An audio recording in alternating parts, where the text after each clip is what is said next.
अस्सलाम वालेकुम जी। मैं हूं हदीजा वलायत एडवोकेट और आप देख रहे हैं मेरा YouTube channel the legal exams. आज के इस लेक्चर में हम लोग मिस जेंडर और नॉन जेंडर ऑफ पार्टीज़ को डिस्कस करेंगे।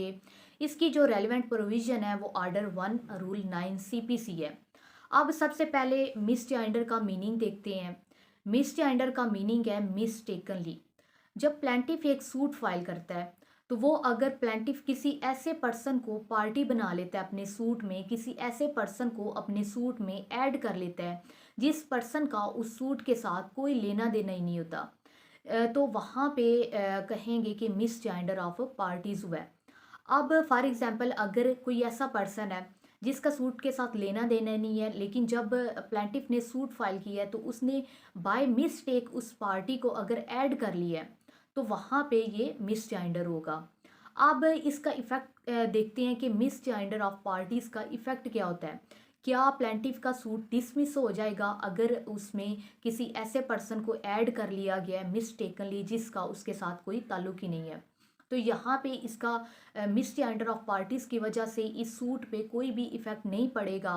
प्लेंटिफ का सूट डिसमिस नहीं होगा, क्योंकि जब उस पर्सन की प्रेजेंस से ही इस सूट पे कोई इफ़ेक्ट ही नहीं पड़ रहा, तो फिर यहाँ पे प्लेंटिफ का सूट डिसमिस नहीं होगा, बल्कि जिस पार्टी को मिस्टेकनली ऐड कर लिया गया है उसको फिर उस सूट से 110 की एप्लीकेशन फाइल की जाएगी आर्डर 1 रूल 10 के अकॉर्डिंग, और उस पार्टी को उस सूट में से डिलीट किया जाएगा।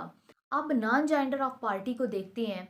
ये जो टर्म है नॉन और जेंडर, इस टर्म से ही हमें इसका मीनिंग पता चल जाता है कि कोई ऐसी पार्टी है जिसको सूट में ऐड करना ज़रूरी था लेकिन उसको ऐड नहीं किया गया। नॉन और जेंडर के मतलब उसको ज्वाइन नहीं करवाया गया सूट में। अब अगर प्लेंटिफ जब एक सूट फाइल करता है और उस सूट में अगर वो किसी पर्सन को ऐड नहीं करता जो कि प्रॉपर पार्टी है या नेसेसरी पार्टी है, उसको अगर ऐड नहीं करता तो उसको हम लोग नॉन जेंडर ऑफ पार्टी कहेंगे। अब आगे देखते हैं, ये जो नॉन जेंडर ऑफ पार्टी है, ये कौन सी पार्टी होती है। Whose presence was essential in the suit without whom the decree is difficult to pronounce.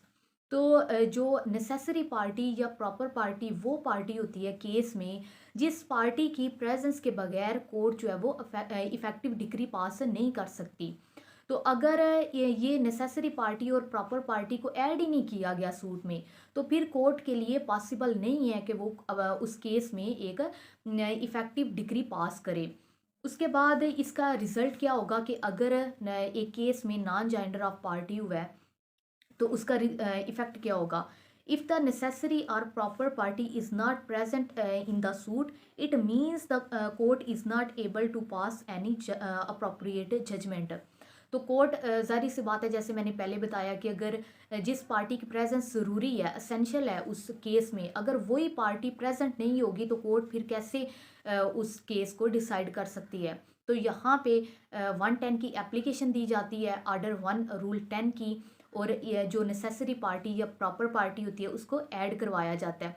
या फिर अगर कोई पार्टी समझती है कि मैं इस केस में नेसेसरी पार्टी हूँ या प्रॉपर पार्टी हूँ और मुझे ऐड नहीं किया गया, तो वो पार्टी कोर्ट में आके 110 की एप्लीकेशन देती है, और फिर कोर्ट दोनों पार्टीज़ को सुनने के बाद उस एप्लीकेशन को डिसाइड करती है, और अगर वो नेसेसरी पार्टी या प्रॉपर पार्टी होती है तो फिर उस पार्टी को ऐड किया जाता है इस सूट में।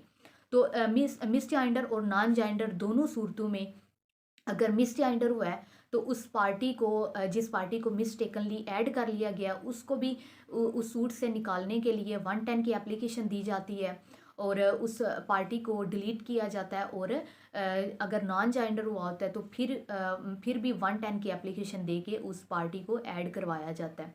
तो ये मिस जेंडर और नॉन जेंडर का कंसेप्ट था। आई होप आप लोगों को ये लेक्चर पसंद आया है। Thank you so much.